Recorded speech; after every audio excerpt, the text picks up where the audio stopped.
যেতিয়াই কোনো বিপদ হয় আল্লাহৰ এটি নাম মাত্ৰ 3 বাৰ পঢ়ক, লগে লগে গাইবী সাহায্য আহিব। আল্লাহ ৰব্বুল আলামিন ফেৰেশতাৰ যোগেদি আপোনাক সহায় কৰিব, সেই বিপদৰ পৰা আপোনাক উদ্ধাৰ কৰিব। মোৰ প্ৰিয় দিনী ভাই বন্ধুসকল, মোৰ অতি শ্ৰদ্ধাৰ মা আৰু ভনীসকল, মানুহৰ জীৱনত কেতিয়াবা এনেকুৱা বিপদ আহি যায় যেতিয়া চাৰিওফালৰ ৰাস্তা বন্ধ হৈ যায়, মা বাবা ভাই ককাই বন্ধু বান্ধৱ কোনো সহায় কৰোতা নাথাকে, সেই বিপদৰ পৰা ওলোৱাৰ কোনো ৰাস্তা নাই। এনেকুৱা কঠিন বিপদত যেতিয়া আপুনি পৰি যায়, আল্লাহ তাআলাক এই নামেৰে মাতক, মাত্ৰ 3 বাৰ আল্লাহ তাআলাক এই নামেৰে মাতক। আল্লাহ ৰব্বুল আলামিন লগে লগে গায়বীভাৱে আপোনাক সহায় কৰিব, আপোনাক সেই বিপদৰ পৰা উদ্ধাৰ কৰিব। মোৰ প্ৰিয় দিনী ভাই বন্ধুসকল, মানুহৰ জীৱনত বিপদ আপদবোৰ আহি থাকে। আল্লাহ তাআলাই কেতিয়াবা মানুহৰ ইমানৰ ইমতিহান লোৱাৰ কাৰণে বিপদ আপদ মাসাইব পেৰেশানিবোৰ আল্লাহ তাআলাই দি থাকে। আল্লাহ তাআলাই চাব বিচাৰে সেইজন বান্দা মোক মাতে না নাই, মোৰ ওপৰত কিমানখিনি ইয়াকিন আৰু বিশ্বাস ৰাখে। আল্লাহ ৰব্বুল আলামিন কোৰআনে কাৰীমত কয়, ওয়ালা নাবলুৱান্নাকুম বিশাইইম মিনাল খাউফি ওয়াল জু'উ ওয়া নাকসিম মিনাল আমওয়ালি ওয়াল আনফুসি ওয়াস সামারাত ওয়া বাশশিরিস সাবিরিন। আল্লাহ রব্বুল আলামিন কোরআনে কারীমত এই দৰে ইৰশাদ কৰে, নিশ্চয় আমি তোমালোকক কেতিয়াবা কিছু ভোক ভয় ভীতি, কিছু জান মালৰ ক্ষয় ক্ষতি, ফয় ফসল আদি বিনষ্টৰ মাধ্যমত মই তোমালোকৰ ইমানৰ পৰীক্ষা লৈ থাকো, ইমতিহান লৈ থাকো। হে নবী আপুনি কৈ দিয়ক, অবাশিৰিস সাবিৰিন, যিসকলে সেই বিপদৰ সময়ত মাসাইবৰ সময়ত জীৱনত আহা পেৰেশানিৰ সময়ত ধৈৰ্য ধাৰণ কৰিলে, মোৰ ওপৰত বিশ্বাস স্থাপন কৰিলে যে ইয়া আল্লাহ তুমি মোক বিপদ আপদ দিছা, তুমি মোক ইয়াৰ পৰা উদ্ধাৰ কৰা, যিসকলে ধৈৰ্য ধৰে আৰু মোৰ ওচৰত দোয়া কৰে, সেইসকল মুমিনিন সকলৰ কাৰণে সুসংবাদ হয়। হে নবী আপুনি তেওঁলোকক সুসংবাদ দি দিয়ক। আল্লাহু আকবার। যেতিয়া বিপদ আপদ আহে মাসাইব আহে, আমি আল্লাহৰ পৰা সহায় বিচাৰিব লাগে আৰু দোয়া কৰিব লাগে, ইয়া আল্লাহ মই দুৰ্বল হয়, মই কমজোৰ হয়, তোমাৰ ইমতিহানৰ মোকাবিলা কৰাৰ সাহস মোৰ নাই, ইয়া আল্লাহ তুমি মোক উদ্ধাৰ কৰা, মোৰ হকত ৰহমত কৰা। আমি আল্লাহৰ পৰা যেতিয়া সহায় বিচাৰিম, আল্লাহ ৰব্বুল আলামিন গায়বীভাৱে ফেৰেশতাৰ যোগেদি আমাক সেই বিপদৰ পৰা উদ্ধাৰ কৰিব আৰু আমাৰ প্ৰতি ৰাজি আৰু খুশি হৈ যাব। আল্লাহৰ নবী জনাবি মুহাম্মদুৰ ৰাসূলুল্লাহ সাল্লাল্লাহু আলাইহি ওয়াসাল্লাম নবুৱত পোৱাৰ পিছত মক্কাৰ কাফিৰসকল দুশ্মন হৈ গ'ল, চাৰিওফালৰ পৰা তেওঁলোকে জ্বালা যন্ত্ৰণা দিলে। নবী সাল্লাল্লাহু আলাইহি ওয়াসাল্লামৰ ওপৰত যিসকলে ইমান আনিছিল সাহাবাসকলকো মক্কাৰ কাফিৰসকলে বিভিন্ন ধৰণৰ জ্বালা যন্ত্ৰণা দি আছিল, তেওঁলোকক জীয়াই থকা কঠিন কৰি দিছিল, যাৰ কাৰণে সাহাবাসকল দলে দলে মক্কা এৰি মদিনালৈ হিজৰত কৰি গৈ আছিল। আল্লাহৰ নবী জনাব মুহাম্মদুৰ ৰাসূলুল্লাহ সাল্লাল্লাহু আলাইহি ওয়াসাল্লামৰ এজন পালক পুত্ৰ হযৰতে যায়েদ ৰাদিয়াল্লাহু তাআলা আনহু, নবীজি সাল্লাল্লাহু আলাইহি ওয়াসাল্লাম হযৰতে যায়েদক মাতি ক'লে, হে যায়েদ তুমিও হিজৰত কৰি গুচি যোৱা, তোমাৰ বন্ধুসকল ইয়াৰ পৰা হিজৰত কৰি মদিনালৈ গৈ আছে, তুমিও গুচি যোৱা, এই ঠাইৰ বাসিন্দাসকল আমাক শান্তিত জীয়াই থাকিবলৈ নিদিয়ে, যায়েদ তুমিও হিজৰত কৰি মদিনালৈ গুচি যোৱা। আল্লাহৰ নবী সাল্লাল্লাহু আলাইহি ওয়াসাল্লাম যেতিয়া হযৰতে যায়েদ ৰাদিয়াল্লাহু তাআলা আনহুক এনেদৰে বুজালে, হযৰতে যায়েদ ৰাদিয়াল্লাহু তাআলা আনহু লগে লগে ৰক্ত সফৰ বান্ধিলে আৰু মদিনালৈ হিজৰত কৰিবলৈ তেওঁ গোটেই তৈয়াৰী কৰি ল'লে। যেতিয়া হযৰতে যায়েদ ৰাদিয়াল্লাহু তাআলা আনহু মক্কাৰ পৰা মদিনালৈ হিজৰত কৰি যায়, তেওঁৰ সাথী কোনো নাই, কোনো বন্ধু নাই, তেওঁ অকলশৰীয়া। আল্লাহৰ নবী সাল্লাল্লাহু আলাইহি ওয়াসাল্লামে হযৰতে যায়েদৰ কাৰণে দোয়া কৰিলে, হে যায়েদ তুমি যোৱা, আল্লাহে তোমাক হেফাজত কৰিব। তেওঁ যেতিয়া গৈ আছিল অকলশৰীয়া, অকলে অকলে খোজ কাঢ়ি কাঢ়ি গৈ আছিল, কিছু দূৰ যোৱাৰ পিছত এজন ব্যক্তিক দেখা পালে, এজন পাগুৰি মাৰা জুব্বা পিন্ধা দেখাত বৰ ধুনীয়া মানুহ, এজন আল্লাহ ভক্ত খুদাফিৰু মানুহ, দেখাত বহুত ভদ্ৰ মানুহ যেন লাগিছে। সেইজনৰ লগত যেতিয়া সালাম কালাম হ'ল, কথা পাতিলে, সেইজন ব্যক্তিয়ে সুধিলে, যায়েদ তুমি কলৈ যোৱা, এনেকৈ তালি টোপোলা লৈ তুমি গৈ আছা, ক'ত যোৱা? তেতিয়া হযৰতে যায়েদ ৰাদিয়াল্লাহু তাআলা আনহু সেইজন ব্যক্তিক গোটেইখিনি পৰিচয় দিলে, মই আল্লাহৰ নবী সাল্লাল্লাহু আলাইহি ওয়াসাল্লামৰ পালক পুত্ৰ যায়েদ হয় আৰু ইয়াৰ বাসিন্দাসকলে আমাক জ্বালা যন্ত্ৰণা দি আছে, বহুত সাহাবাসকলে হিজৰত কৰি গুচি গ'ল, ময়ো সেইকাৰণে গৈ আছো, নবী সাল্লাল্লাহু আলাইহি ওয়াসাল্লামে মুখো পঠাই দিছে। সেইজন ব্যক্তিয়ে হযৰতে যায়েদ ৰাদিয়াল্লাহু তাআলা আনহু গোটেইখিনি ডিটেইলছ ল'লে। সেইজন ব্যক্তি আচলতে এজন মুনাফিক আছিল, হযৰতে যায়েদে চিনি পোৱা নাই। আৰু সেই মুনাফিকজনে হযৰতে যায়েদ ৰাদিয়াল্লাহু তাআলা আনহু কলে, হে যায়েদ, ময়ো তোমাৰ লগত যাওঁ, ময়ো তো এজন মুছলমান হয়। তেওঁ নিজৰ পৰিচয় গোপন কৰি ৰাখি ময়ো এজন মুছলমান হৈ বুলি হযৰতে যায়েদ ৰাদিয়াল্লাহু তাআলা আনহুৰ লগত হিজৰত কৰাৰ কথা ক'লে। হযরতে যায়েদে ভাবিলে, মই অকলে অকলে গৈ আছো, এজন ব্যক্তি যদি মোৰ লগত যায় তেতিয়া দুজন হৈ যাম, কথা পাতি পাতি গুচি যাম, সফৰ আসান হৈ যাব, অলপ সহজ হ'ব, কথা চথা পাতিম। সেই বুলি দুইজনেই মদিনাৰ পথত যাত্ৰা আৰম্ভ কৰিলে। দুইজনেই গৈ আছে। বহুত দূৰ যোৱাৰ পিছত যেতিয়া বহুত ভাগৰ লাগিল, হযৰতে যায়েদ ৰাদিয়াল্লাহু তাআলা আনহু মদিনাৰ পৰা গৈ আছিল, তেওঁৰ ভাগৰ বেছি লাগিছে। আৰু সেই মুনাফিকজনক ক'লে, তেওঁতো চিনি পোৱা নাই, তেওঁ এজন মুছলমান ভাল বন্ধু হিচাপত ভাবি আছিল। তেওঁ ক'লে, মোৰ বহুত ভাগৰ লাগিছে, অলপমান আৰাম কৰি লওঁ, কোনোবা গছৰ তলত অলপ বহি অলপমান আৰাম কৰি তাৰপিছত আমি আকৌ আগবাঢ়ি যাম। মুনাফিকজনে অলপ সুবিধা পালে। তেওঁ ক'লে, যায়েদ, গছৰ তলতনো ক'ত বহিম, ব'লা আমি অলপ আগুৱাই যাওঁ আৰু পাহাৰৰ গুহাৰ ভিতৰত যাই আমি অলপ আৰাম কৰোঁ, তাৰপিছত আকৌ আগবাঢ়ি যাম। হযৰতে যায়েদে ভাবিলে, ঠিক আছে, গুফাৰ ভিতৰতে যাই অলপ আৰাম কৰি তাৰপিছত আকৌ ৰাস্তা আগবাঢ়ি যাম। সেই বুলি দুইজনেই পাহাৰৰ গুফাৰ ভিতৰত সোমাই গ'ল। পাহাৰৰ ভিতৰত কিছুমান গাঁত থাকে, সেই গাঁতৰ ভিতৰত সোমাই গ'ল। হযৰতে যায়েদ বহুত ভাগৰুৱা মানুহ, বহুত ৰাস্তা খোজকাঢ়ি অহাৰ কাৰণে তেওঁৰ অলপমান টোপনি আহি গ'ল। টোপনিৰ পৰা যেতিয়া আল্লাহৰ নবীৰ পালক পুত্ৰ হযৰতে যায়েদ ৰাদিয়াল্লাহু তাআলা আনহু টোপনিৰ পৰা যেতিয়া সাৰ পাই উঠি দেখিছে হাত ভৰি বান্ধা। আল্লাহু আকবাৰ। সেই মুনাফিকজন, তেওঁৰ সাথী যিজন, তেওঁৰ হাতত তলোৱাৰ আৰু কৈ আছে, হে যায়েদ, মই তোমাক মাৰি পেলাম।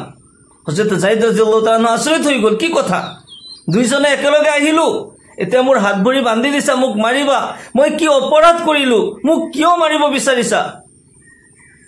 সেই মুনাফিকজনে কৈ আছে, ইন্নী আ'লামু আন্না মুহাম্মাদান ইউহিব্বুক ওয়া আনা উবগিজুহু।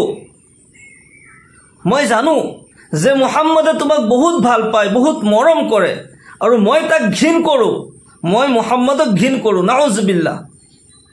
আৰু মই এতিয়া তোমাক মাৰিম, যাতে মুহাম্মদে কষ্ট পায়, সেইকাৰণে মই তোমাক মাৰি পেলাম। হযৰতে যায়েদ ৰাদিয়াল্লাহু তাআলা আনহু চিন্তা কৰিলে, ইফালে ৰাতিৰ অন্ধকাৰ, মৰুভূমি, হাজাৰ হাজাৰ কিলোমিটাৰলৈকে কোনো মানুহৰ শব্দ পৰ্যন্ত নাই, মোক কোনে বচাবলৈ আহিব? তেওঁতো মহা বিপদত পৰি গ'ল। যিমান বাৰেই কৈছে, তুমি মোক কিয় মাৰি আছা, মইতো একো তোমাক অপৰাধ কৰা নাই, কোনো ক্ষতি কৰা নাই, তুমি মোক কিয় মাৰি আছা? তেওঁ কৈছে, নহয়, মই তোমাক মাৰিমেই। হযৰতে যায়েদে দেখিলে মোক এতিয়া সহায় কৰোতা কোনো নাই, মোৰ মদতগাৰ কোনো নাই, মোক কোনে বচাব? আগিছনি ইয়া ৰহমান বুলি কান্দি দিলে। আগিছনি ইয়া ৰহমান বুলি যেতিয়া কান্দি দিয়ে, এক বিকট আৱাজ আহিল। এনেকুৱা এটি শব্দ যিটো নেকি গোটেই পাহাৰ কঁপাই দিছে, ভূমিকম্পৰ দৰে কঁপি উঠিছে। লা তাকতুলুহু, এক আৱাজ আহিল, তাক নামাৰিবা। এই আৱাজ শুনাৰ লগে লগে সেই মুনাফিকজন হাতত যি তলোৱাৰ লৈ আছিল, তেওঁ তলোৱাৰ হাতত লৈ বাহিৰলৈ ওলাই আহিল। ভাবিলে যে বাহিৰত কোনোবাই দেখা পালে নেকি। বাহিৰত যেতিয়া ওলাই আহিল, আশে পাশে চাৰিওফালে দেখিলে নাই, কোনো মানুহ নাই। আকৌ ভিতৰলৈ সোমাই গ'ল। যাই হযৰতে যায়েদ ৰাদিয়াল্লাহু তাআলা কৈ আছে, মই তোমাক মাৰিমেই, তুমি বাচিব নোৱাৰা, যিমান যি কোৱা মই তোমাক এৰি নিদিওঁ, মই তোমাক মাৰিমেই। হযৰতে যায়েদে ভাবিলে, ইটো এতিয়া মোক মাৰিবই। আগিছনি ইয়া ৰহমান, আকৌ দোৱা কৰিলে, আগিছনি ইয়া ৰহমান। তেতিয়া আকৌ আৱাজ আহিল, লা তাকতুলুহু। গোটেই পাহাৰ কঁপি উঠিল, সেই মুনাফিকজনৰ ৰুহ কঁপি উঠিল। কোন হয়? বাৰে বাৰে মাত লগাই আছা। খঙত ওলাই আহিল, কিন্তু নাই, বিচাৰিলে আশে পাশে কোনো নাই। তাৰ তৃতীয়বাৰ যেতিয়া যায়, মুনাফিকজন হযৰতে যায়েদৰ গৰ্দানত তলোৱাৰ লগাই দিয়ে, এতিয়া কতল কৰিবই। হযৰতে যায়েদ ৰাদিয়াল্লাহু তাআলা আনহু চকু মুজি কান্দি দিলে, আগিছনি ইয়া ৰহমান। তেতিয়া চকু মুদি কান্দি দিলে। আকৌ আৱাজ আহিল, লা তাকতুলুহু। এতিয়া মুনাফিকজনৰ বহুত খং উঠি গ'ল। বাৰে বাৰে মোক ডিষ্টাৰ্ব কৰি আছা, তলোৱাৰ হাতত লৈ ভাবিলে যে আগতে মই তোকেই মাৰিম, তাৰপিছত যায়েদক মাৰিম। সেই বুলি তেওঁ হাতত তলোৱাৰ লৈ খঙত যেতিয়া ওলাই আহে, ওলাইতো আহিল পাহাৰৰ গুফাৰ পৰা, কিন্তু ভিতৰলৈ সোমাই নগ'ল। আল্লাহু আকবাৰ। হযৰতে যায়েদে ভাবিলে যে ইমান দেৰি হ'ল, মানুহজন ওলাই গ'ল, এতিয়াও সোমাই অহা নাই, কাৰণটো কি, ক'ত গ'ল মানুহটো? এইখিনি ভাবি থাকোঁতে অট'মেটিক তেওঁৰ হাতৰ যি ৰছী আছিল, ভৰি বান্ধা আছিল, সেই ৰছীবোৰ অট'মেটিক খুলি গ'ল। আল্লাহু আকবাৰ! আল্লাহ তাআলাৰ কি কৰিশ্মা হয়! আল্লাহ যাক ৰাখে তাক কোনেও মাৰিব নোৱাৰে, ৰাখে আল্লাহ, মাৰে কোন? তেওঁতো আল্লাহক মাতি আছে। যেতিয়া তেওঁ অনুসন্ধান কৰাৰ কাৰণে হাত ভৰিৰ ৰছীও খুলি গ'ল, তেওঁ বাহিৰত যেতিয়া ওলাই আহে, মানুহজন গ'ল ক'ত? মোক মাৰিবলৈ ইমান হেৰি কৰি আছিল, কিন্তু মানুহজন নাই, ক'ত গ'ল? যেতিয়া তাৰ বিচাৰ কৰিবলৈ গুফাৰ ভিতৰৰ পৰা ওলাই আহিল, আহি মানুহজন নাই। অলপ আগতে দেখা পালে তেওঁৰ শৰীৰ পৰি আছে, কিন্তু মাথা নাই। আল্লাহু আকবাৰ! আৰু অলপ আগত দেখা পালে তেওঁৰ মাথা পৰি আছে। আৰু অলপ আগত দেখা পালে এজন সুদৰ্শন যুৱক ঘোঁৰাৰ পিঠিত বহি আছে, হাতত তলোৱাৰ। সেইজন ব্যক্তিৰ ওচৰত যাই হজৰতে জাইদে সুধি আছে, হে ভাই, তুমি কোন হয়? তুমি পৰিচয় দিয়া, তুমি মোক সহায় কৰিছা, মোক বিপদৰ সময়ত তুমি মোক মদত কৰিছা, তুমি কোন হয়? পৰিচয় দিয়া। সেইজন ব্যক্তি আচলতে আল্লাহৰ ফেৰেশতা হযৰত জিব্ৰাইল আলাইহিস সালাম আছিল। তেওঁ নিজৰ পৰিচয় দিলে আৰু ক'লে, তুমি যেতিয়া আগিসনি ইয়া ৰহমান বুলি প্ৰথমবাৰ মাতিছিলা, মই তেতিয়া সপ্তম আসমানত আছিলো। আল্লাহু আকবাৰ! আল্লাহ তাআলাই হুকুম কৰিছিল আৰু আল্লাহৰ হুকুমত মই সপ্তম আসমানৰ পৰা আৱাজ লগাই কৈছিলো, লা তাকতুলহু, তাক নামাৰিবা। তাৰ ৰূহ কঁপি উঠিছিল। দ্বিতীয়বাৰ যেতিয়া তলোৱাৰ লগাই আৰু তুমি আগিসনি ইয়া ৰহমান বুলি কৈছিলা, মই তেতিয়া সিদৰাতুল মুনতাহাত আছিলো। তাৰ পৰা আৱাজ লগাই কৈছো, লা তাকতুলহু, তাক নামাৰিবা। সি মাৰিব পৰা নাই। কিন্তু তৃতীয়বাৰ যেতিয়া তলোৱাৰ লগাই তুমি আগিসনি ইয়া ৰহমান বুলি যেতিয়া কান্দি দিছিলা, মই তেতিয়া গুফাৰ বাহিৰতে আছিলো, মই ইয়াতে ৰখি আছিলো। আৰু সি বাহিৰত ওলাই আহিল, মই লগে লগে তাক আল্লাহৰ হুকুমত কতল কৰি দিলো। আল্লাহু আকবাৰ! ৰাখে আল্লাহ, মাৰে কোন? আমি যেতিয়া বিপদত পৰো আল্লাহৰ পৰা সহায় বিচাৰিব লাগে। আল্লাহ তাআলাই হৰ আন, এনে মুহূৰ্ত আল্লাহ তাআলা সহায় কৰিব। যেতিয়া বিপদৰ সংকেত দেখা পায় আল্লাহৰ ওচৰত দোয়া কৰক। সাহাবাসকলে দোয়া কৰি নামাজৰ যোগেদি, দোৱাৰ যোগেদি মৃত গাধা জিন্দা কৰিছিল। আল্লাহু আকবাৰ! ইমান আৰু ইয়াকিনৰ কথা আছে। ইখলাছৰ সৈতে যেতিয়া বিপদত পৰি ইখলাছৰ সৈতে আপুনি মই দোয়া কৰিম, আল্লাহ তাআলাই নিশ্চয় কবুল কৰিব। আল্লাহ তাআলাই কয়, উদউনি আস্তাজিব লাকুম, তোমালোকে মোক মাতা, মোৰ ওচৰত দোয়া কৰা, মই তোমালোকৰ দোয়া কবুল কৰিম, তোমাৰ মাতৰ জবাব দিম। আমি আল্লাহৰ পৰা সহায় বিচাৰিব লাগিব। আমি বহুত টকা পইচা, বহুত ধন দৌলত, বহুত পাৱাৰেদি যিবোৰ সমস্যা সমাধান কৰিব নোৱাৰো, আল্লাহ তাআলাই 1 ছেকেণ্ডৰ ভিতৰত সেইখিনি সমস্যা সমাধান কৰি দিব পাৰে। সেইকাৰণে যেতিয়া কঠিন বিপদ আহে, এনেকুৱা বিপদ য'ৰ পৰা ওলোৱাৰ কোনো ৰাস্তা নাই, আল্লাহ তাআলাৰ এই নাম আগিসনি ইয়া ৰহমান, ইয়াৰ অৰ্থ হৈছে, হে ৰহমান, হে দয়াময়, হে অতি কৰুণাময় খুদা, তুমি মোক সহায় কৰা, তুমি মোক মদত কৰা। আগিসনি, সহায় কৰা মোক। ইয়া ৰহমান, হে কৰুণাময়, হে কৰুণাময়, হে দয়াময় খুদা, তুমি মোক সহায় কৰা। আমি যেতিয়া আল্লাহৰ ওচৰত এনেকৈ দোয়া কৰিম, ইখলাছৰ সৈতে ইয়াকিন ৰাখি, বিশ্বাস ৰাখি যেতিয়া দোয়া কৰিম, আল্লাহ তাআলাই সকলো মাসাইব, সকলো মুসিবত আমাৰ পৰা আঁতৰাই দিব। কঠিন বিপদৰ পৰা আপোনাক মোক উদ্ধাৰ কৰিব।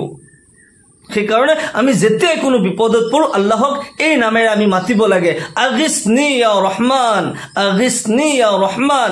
ইমান আৰু ইয়াকিনৰ সৈতে এই নামেৰে আল্লাহ তাআলাক মাতক। আল্লাহ তাআলাই সকলো বিপদ আপদ, পেৰেশানি, মাসাইবৰ পৰা আল্লাহ ৰাব্বুল আলামিন উদ্ধাৰ কৰিব। আল্লাহ তাআলাই আমাক সকলোকে তামাম কিসমৰ বিপদ আপদ, মাসাইবৰ পৰা আমাক সকলোকে হেফাজত কৰক। আল্লাহ তাআলাই আমাক সকলোকে দুনিয়া ও আখিৰাতত কামিয়াবি দান কৰক। সকলোকে اللهم آمين وآخر دعوانا أن الحمد لله رب العالمين. السلام عليكم ورحمة الله وبركاته.